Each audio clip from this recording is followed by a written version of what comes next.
జై శ్రీరామ్, భారత్ మాతాకి జై. జై హైందవ సేన. నేను మీ సుబ్బలక్ష్మి. మే 13వ తారీఖున మన ఎలక్షన్ అనేది మీ అందరికీ తెలిసిందే. కాబట్టి హిందూ బంధువులారా, ఖచ్చితంగా ఓటు 5 సంవత్సరాలకు వచ్చే ఒక ఆయుధం.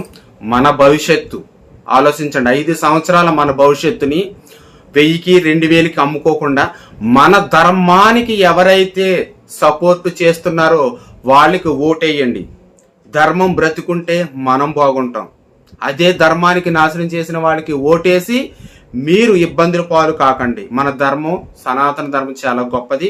ఇప్పటికే మన ధర్మాన్ని అనేక దుష్ట శక్తులు నాశనం చేయాలని చాలా రూపాల్లో పనిచేస్తున్నాయి. కాబట్టి ఈసారి అయినా సరే మన ధర్మానికి ఎవరైతే సపోర్ట్ చేస్తున్నారో వారికి మీ ఓటేసి గెలిపించండి. మీరందరూ ఏకమై ఐక్యతగా ఉండి మాకు ధర్మానికి సపోర్ట్ చేయండి అని చెప్పేసి మీ ఆయా ప్రాంతాల్లో ఉన్నటువంటి అభ్యర్థుల్ని అడగండి. జై శ్రీరామ్.